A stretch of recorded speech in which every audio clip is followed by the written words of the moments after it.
Hey guys, how's it going? Hope you're doing well. My name is Crown, and today I'm going to read you some very interesting stories that I hope that you're gonna love. And now, without further ado, let's go!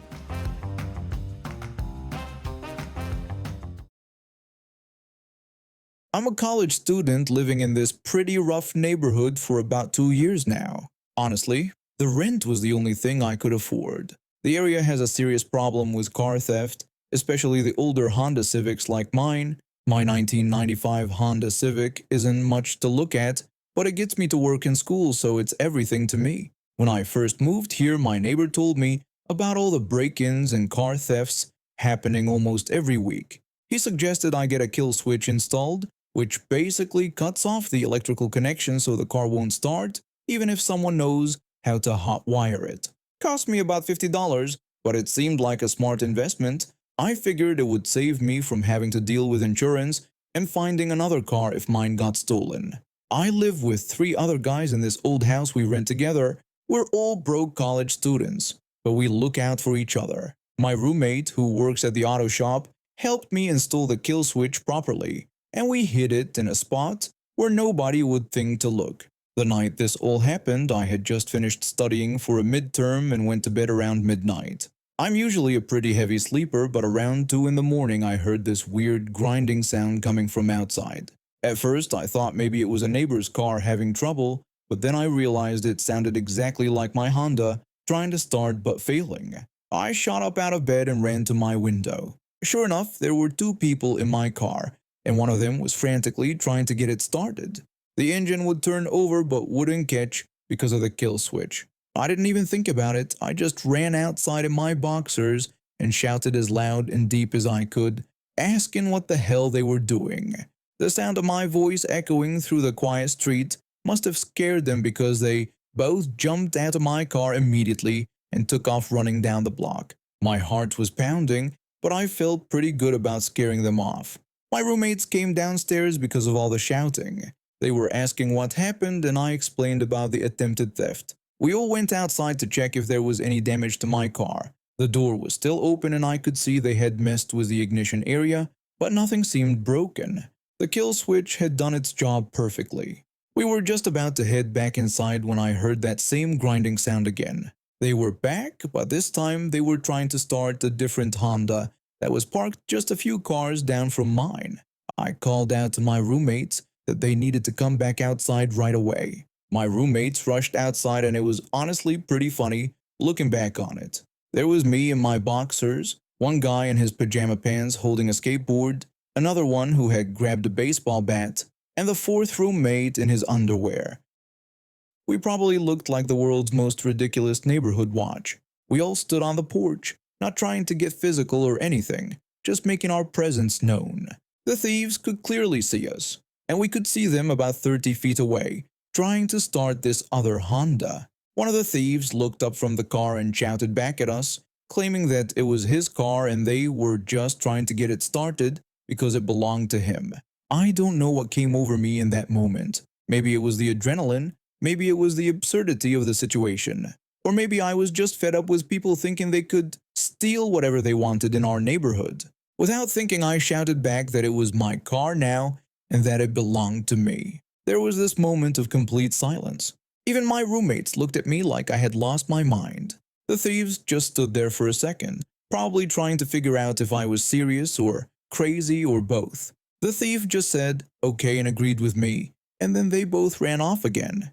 That actually worked. I think the only reason it did was because I had 3 other guys standing behind me, one with a bat, and we all looked ready to defend our territory. It probably looked like we were some kind of organized crew rather than just confused college students in our underwear. I called the police immediately while my roommates kept watch to make sure the thieves didn't come back. When the cops arrived about 20 minutes later, they ran the plates on the Honda the thieves had been trying to steal. The officer told me that the car had been reported stolen about 3 hours ago from across town, and that they would have it towed back to the owner. The officer also took a report about the attempted theft of my car and said they'd increase patrols in the area, though I wasn't holding my breath on that one. The next morning I was telling my coworker about what happened, and she started laughing hysterically. She said I had accidentally done something that was technically theft by declaring someone else's car as mine, even though it was already stolen. The irony wasn't lost on me. I had stolen a car from car thieves. What made it even funnier was that the thieves didn't even try to argue with me about it. They just accepted that this random guy in his underwear had claimed their stolen car and decided it wasn't worth fighting over. Maybe they thought I was crazy. Or maybe they realized they were outnumbered by a bunch of college guys who clearly had nothing to lose. The owner of the Honda got his car back the next day, and I never heard anything more about it from the police. My roommates still bring up that night whenever we tell stories about living in this neighborhood. They love to remind people about the time I successfully stole a car by just yelling that it was mine at actual car thieves. I'm still glad I invested in that kill switch. It saved my car that night, and it probably saved me from having to deal with insurance claims and finding another way to get to work and school. 2 years ago, my husband lost his job when the company downsized. We burned through our savings pretty quickly, and even though he found work again, it's at half the pay. We've had to cut back on everything. No more eating out, no more buying organic produce at the grocery store, and definitely no more impulse purchases. That's when I decided to start a garden. I'd never grown anything before, but I figured it couldn't be that hard. I spent weeks researching online, watching YouTube videos, and planning out what to plant. I used our tax refund to buy seeds, soil, and basic gardening supplies. Every morning before work, I'd water the plants. Every evening, I'd check for pests and weeds. It became my therapy, honestly. Watching those little seedlings grow into actual food felt like magic. The garden became our lifeline. Fresh tomatoes, green beans, zucchini, peppers, herbs. We were actually eating better than we had in months, and our grocery bill went down significantly. I was proud of what I'd built. My kids loved helping me harvest vegetables for dinner. Then my neighbor decided to set up a community pantry thing. He put this little wooden stand at the end of his driveway where people could leave extra produce from their gardens or canned goods they didn't need. People could take what they needed. I thought it was a nice idea, and I even contributed some of my extra zucchini when I had too much. But then things got weird. I started noticing people walking through my yard, not just past it. At first, I thought they were just cutting through to get to the sidewalk. Then I realized they were actually stopping at my garden. The first time I caught someone, I was coming home from work and saw a woman with 2 kids picking my tomatoes. I was so shocked I didn't even say anything. I just stood there watching them fill up a plastic bag with my tomatoes. When they saw me, they waved like we were old friends and walked away. I put up a sign the next day. Private garden. Please do not pick. I thought that would solve it. It didn't. People started getting more creative. They'd send their kids over the little rabbit fence I installed. They'd come early in the morning or late in the evening when they thought I wouldn't notice. I put up more signs. I angled a tarp so you couldn't see the garden from the road. Nothing worked. The breaking point came last week. I was in my kitchen making dinner when I heard my dog barking. I looked out the window and saw a woman lifting her kid over my fence so he could reach my tomato plants. I ran outside. I yelled at her to stop and told her those tomatoes weren't for her to take. The woman looked at me like I was crazy and told her kid to hurry up and grab the red ones. I walked over to the fence. I asked her if she was serious about stealing from my garden. She grabbed her kid and started walking away fast, saying it was just a couple tomatoes and I should relax. I followed her to the street and asked what was wrong with her, telling her this was theft. She got all offended and told me not to use that language in front of her child. She asked why I was so angry and if I was really that upset about some tomatoes. I told her I was upset that she was stealing from me and that these weren't free tomatoes, but food for my family. She just rolled her eyes and walked away. I was shaking with anger. The next day I went to talk to my neighbor. I tried to be reasonable about it. I told him I needed to talk about the community pantry because people were getting confused and taking things from my garden. He seemed surprised and asked if that was really happening. I said yeah, it had been going on for weeks. I asked if he could maybe move it to the other side of his driveway or put up bigger signs explaining what it was. He said he didn't really want to move it until the end of the season. Then he asked if I really couldn't afford to share. I told him this wasn't about sharing. I explained that they weren't taking my vegetables because they were starving, but because they wanted them and thought they were free. He said I was going to have to learn to live with it for now, and we could talk about a solution that benefits the whole community later. I told him I didn't care about a solution that benefits the whole community. I cared about a solution that stops people from stealing from me. He just shrugged and went back inside. I felt like I was losing my mind. Last night, it happened again. I was washing dishes when I saw movement in my yard. A man in his 50s was casually picking green beans like he owned the place. Something snapped in me. I grabbed the garden hose and went outside. I yelled at him to get out of my garden. He looked up, not even embarrassed, and said there was no need to shout. I told him there was every need to shout because he was stealing. I turned on the hose and sprayed him.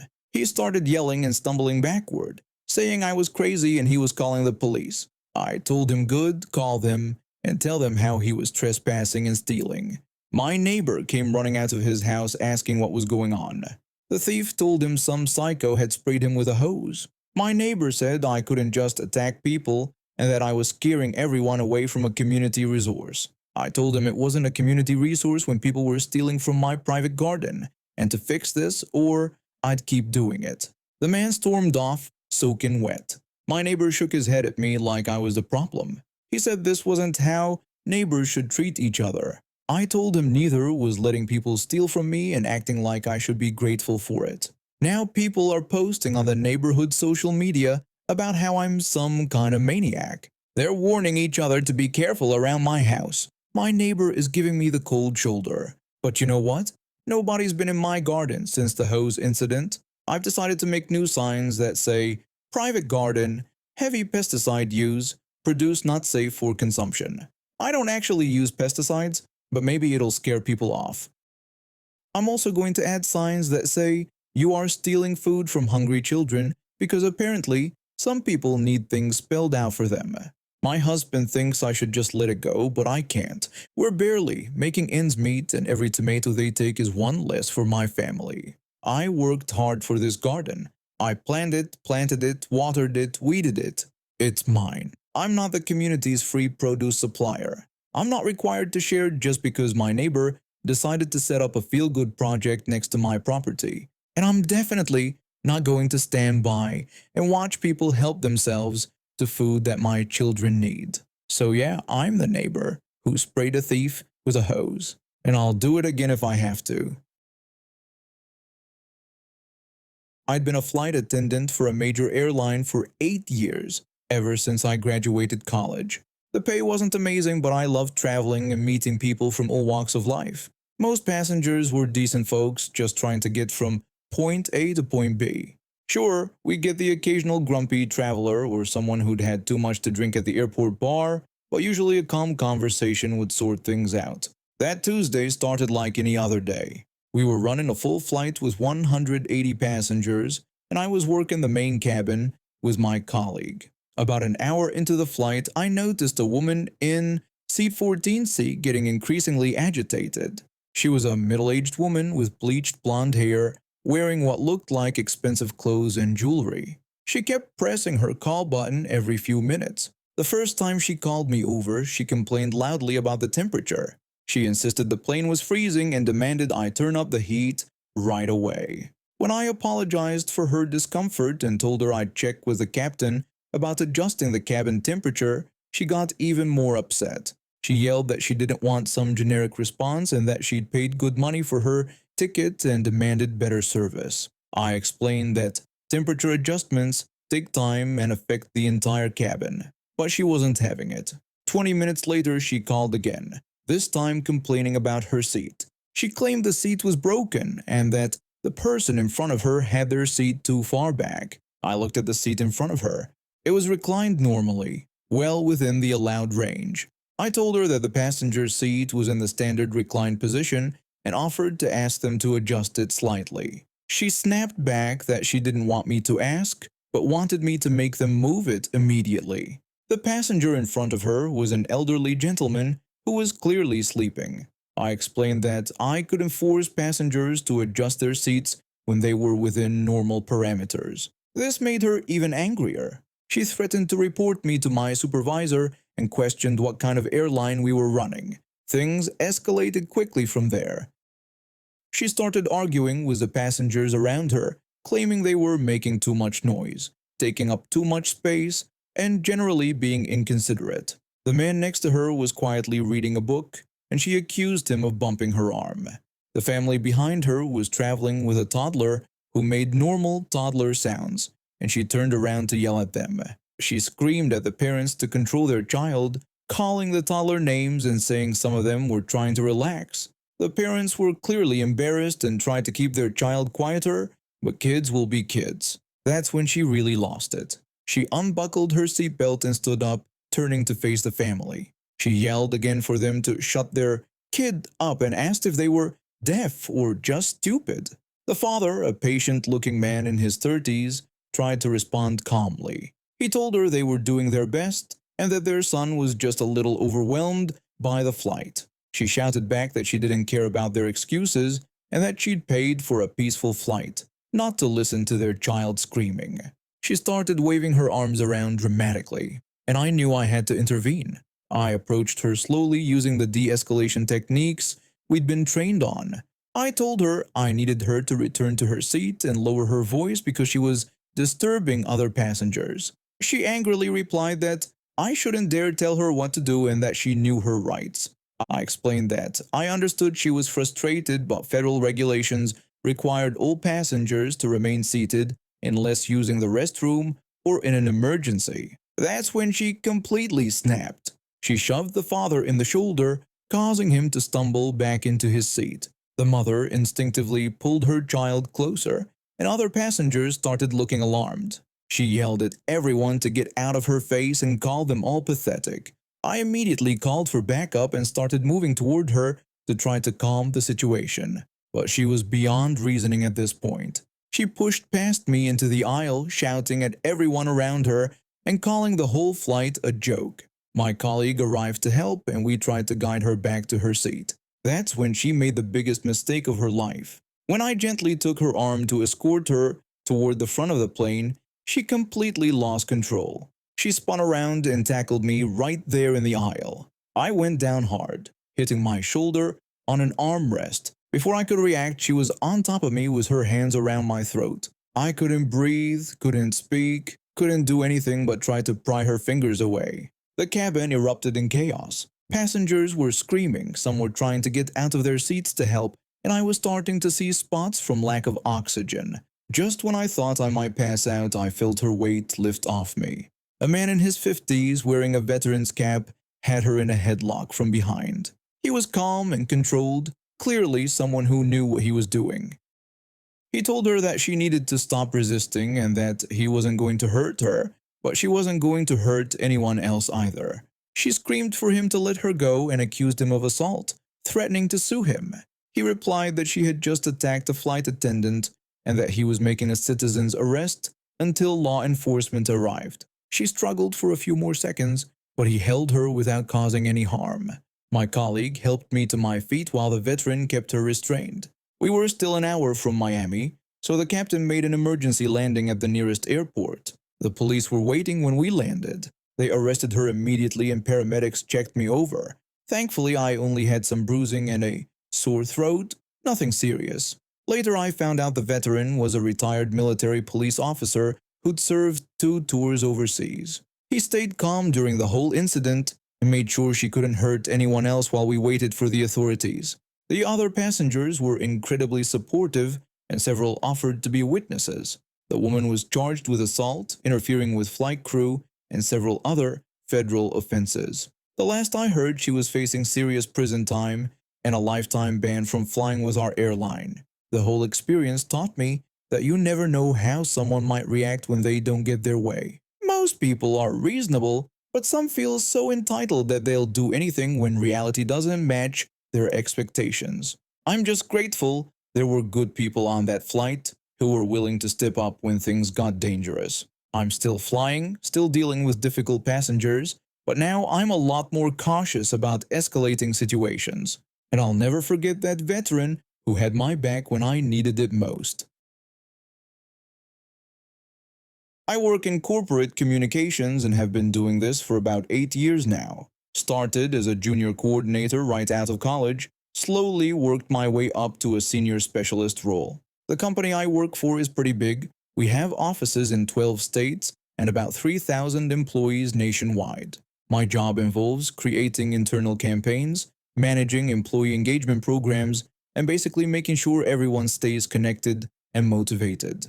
2 years ago, the executive team decided they wanted to boost morale and showcase employee talent across all our locations. They came to our department asking for ideas on how to get people excited and involved. My boss called me into his office one Tuesday morning and told me we needed something fresh for employee engagement. The executives wanted the competition of some sort, and he asked if I could handle putting something together. I said absolutely and asked about the timeline. He gave me 6 weeks to launch and told me to make it good. That was it.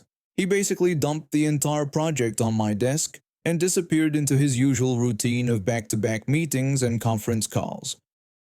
I spent the next month designing everything from scratch. I researched what other companies were doing, studied engagement metrics, and created a whole framework. The competition would be called Innovation Spotlight, where employees could submit ideas for improving workplace processes, customer service, or community involvement. I developed the entry categories, created the judging criteria, designed all the promotional materials, and even built the online submission portal. The hardest part was getting buy-in from all the regional managers. I spent countless hours on calls, explaining the program, addressing concerns, and customizing the rollout for each location. Some regions were skeptical about employee participation, others worried about judging fairness. I had to create detailed guides for local coordinators and even record training videos.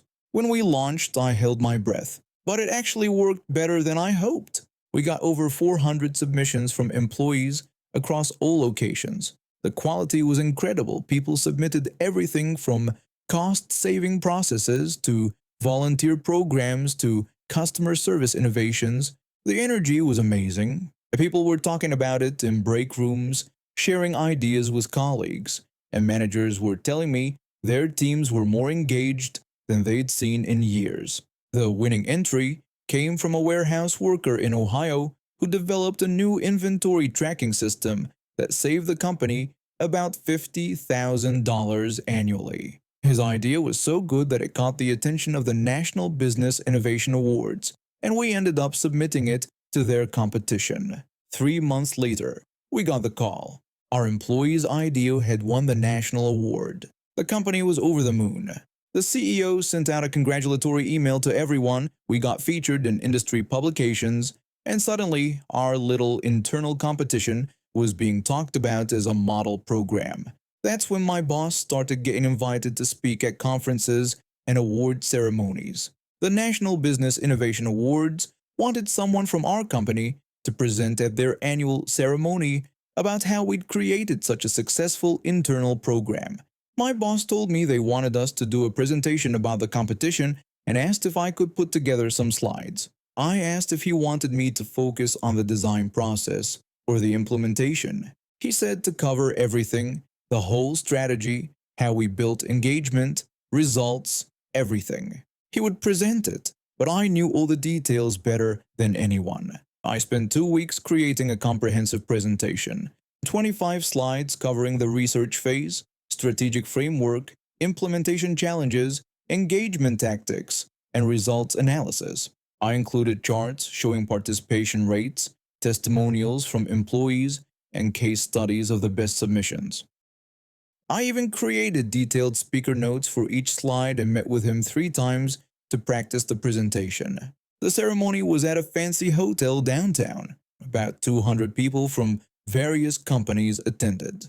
When they called my boss to the stage, I felt proud watching him walk up there with the presentation I'd built. But then he started talking and my stomach dropped. He told the audience that he was excited to share how they had developed what he considered to be one of the most successful employee engagement programs in their industry. He claimed this was his idea from the start, born out of his vision for creating deeper connections between their workforce and their company mission.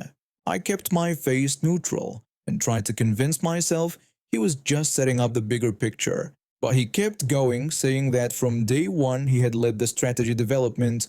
He claimed he spent months researching best practices, analyzing their company culture, and designing a framework that would truly resonate with their employees. He called the Innovation Spotlight competition his brainchild and said he was proud it exceeded every expectation he had when he first conceived it. He went on for 15 minutes about his so-called vision and leadership and strategic thinking. He talked about how he had personally designed every aspect of the program, how he had overcome implementation challenges, and how his innovative approach had led to national recognition. Then he said he had brought along one of his team members that night. He explained that she was part of the setup crew on the day of the launch, so he thought it would be good for her to learn more about the strategic thinking behind successful programs like this. The setup crew. I designed the entire program, managed the 6-week implementation, and he was calling me part of the setup crew. I smiled and nodded when he gestured toward me in the audience. Then came the question and answer session. That's when everything started falling apart. The first audience member asked about the logistics and how they managed submissions across so many locations. My boss fumbled through an answer about having a very sophisticated system and a platform that was user-friendly and accessible to all employees. He was clearly struggling. The so-called sophisticated system was actually a simple online form I had built using our existing internal platform, but he obviously didn't understand how it worked. Another person asked about employee buy-in and how they got such high participation rates. He stumbled through something about communication and having excellent communication strategies that really resonated with their workforce. He was sweating now. Those excellent communication strategies were months of work I had done building relationships with regional managers, creating customized materials for each location, and personally training local coordinators. When someone asked which technology platforms they used for the submission portal, he looked right at me with desperation in his eyes and said I could probably elaborate on some of the technical details. This was my moment. I stood up with my sweetest smile and told him I wasn't too sure on that one. I said his strategic vision was really integral here, and I wouldn't want to misrepresent it. I reminded him that I was only part of the setup team. I could see the panic in his face. He tried to recover, mumbling something about integrated platforms and user experience, but it was clear he had no idea what he was talking about. When another audience member asked about the judging process and what criteria they used, he said the judging was very comprehensive with multiple levels of evaluation based on various factors. Then he looked at me again, practically begging, and asked if I could add some detail. I responded that it was a great point. But again, this was his brainchild. I was only there for the setup day, and I was sure his strategic framework spoke for itself. The rest of the presentation was painful to watch. He stumbled through every answer, repeated himself constantly, and kept trying to deflect questions to me. Each time I politely reminded the audience that this was his vision and his program, and that I was just there to learn from his expertise. By the end, the audience was clearly unimpressed. People were checking their phones, having side conversations, and a few even left early. When he finally wrapped up, the applause was polite but brief. The drive back to the office was silent. He stared straight ahead, white-knuckling the steering wheel. I spent the time looking out the window, thinking about how satisfying it felt to watch him crash and burn with his own lies. The next morning, I found an email from one of the companies that had been at the presentation. They were still interested in learning about our program, but they wanted to speak directly with whoever actually designed and implemented it because they could tell from the question and answer session that they needed to talk to someone with hands-on experience. I forwarded the email to my boss with a note saying it looked like they wanted to talk to someone from the setup crew. He never responded, but he also never tried to take credit for my work again. This happened a few years back when I was between jobs. The economy was in a mini recession, and I needed work badly. I wasn't picky about what kind of job I got, I just wanted something that would pay the bills while I figured out my next move.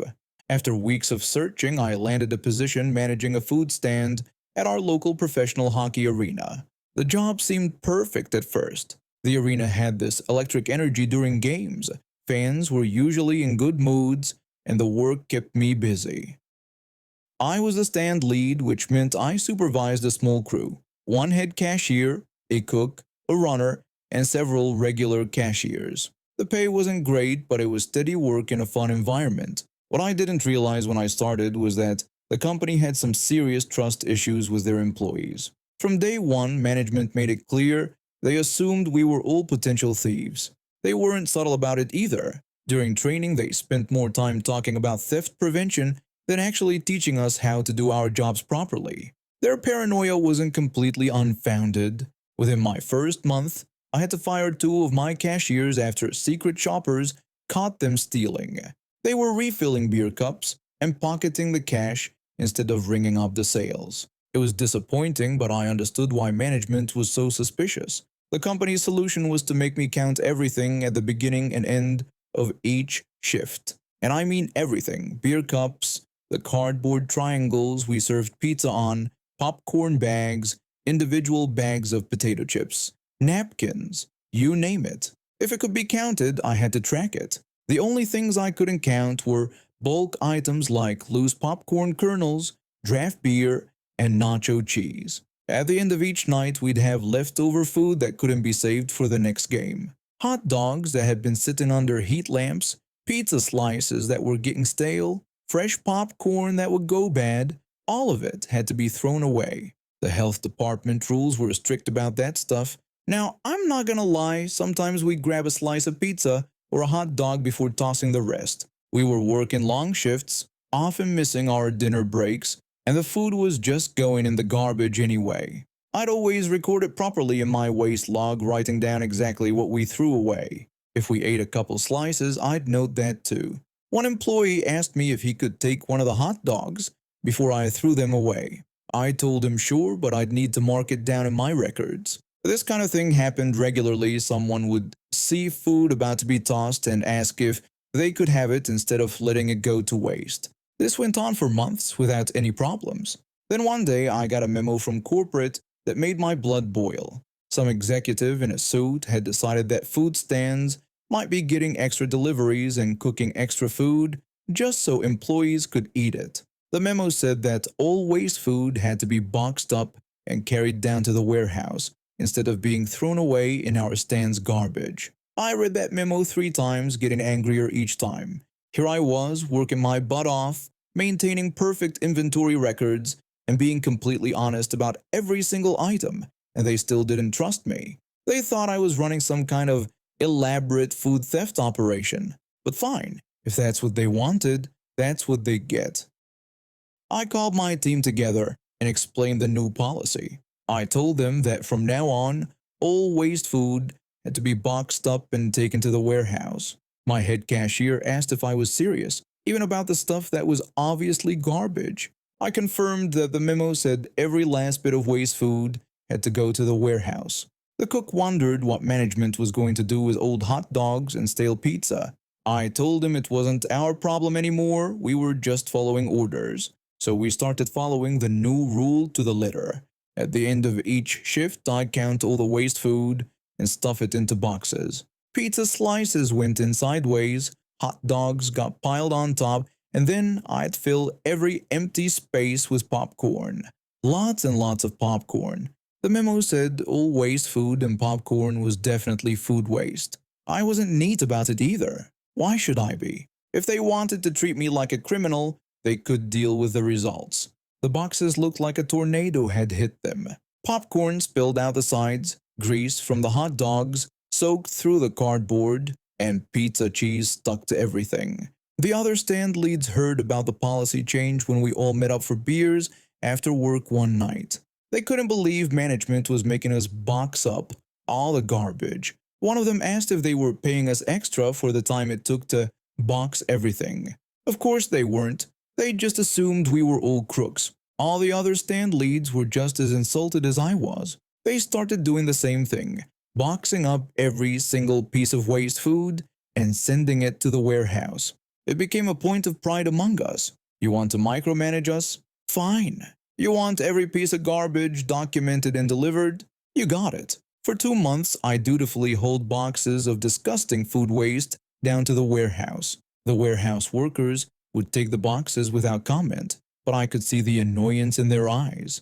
They knew it was stupid too, but they were just following orders like the rest of us. Then one day, I had to go to the warehouse to sort out a supply issue. While I was there, I decided to ask the warehouse supervisor what they did with all the food waste we've been bringing down.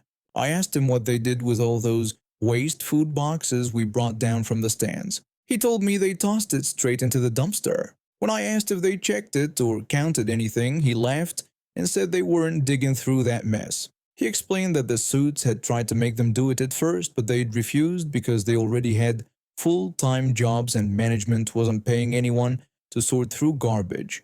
He said it was just the suits trying to intimidate us stand leads. I asked if anyone from management ever checked what was in the boxes. He said no, they wanted us to think someone was watching, but nobody actually was. All this time, all this extra work, all these boxes of rotting food, and it was just going straight in the dumpster anyway. The warehouse workers weren't even pretending to care about the contents. That night, I went back to throwing waste food directly into our stand's garbage bin. Why should I waste time boxing up garbage that was just going to be thrown away anyway? I told my team about the conversation, and they were as relieved as I was to go back to the normal routine. I shared the information with the other stand leads too. Within a week, all of us had stopped the pointless boxing routine. We went back to our old system of disposing of waste food responsibly at our own stands. Management never noticed. Not once did anyone from corporate ask why we'd stopped sending food waste to the warehouse. No suits came down to check on us. No memos were sent asking about compliance with the policy. For the rest of my time at that job, we handled waste food the sensible way. Management continued to assume we were all potential thieves, but at least we weren't wasting hours every night boxing up garbage that nobody wanted. The warehouse workers were happy they didn't have to deal with our rotting food anymore, and we were happy to not have to lug heavy boxes around the arena after already working long shifts. And now we have reached the end of today's stories. Thank you for watching, and see you next time.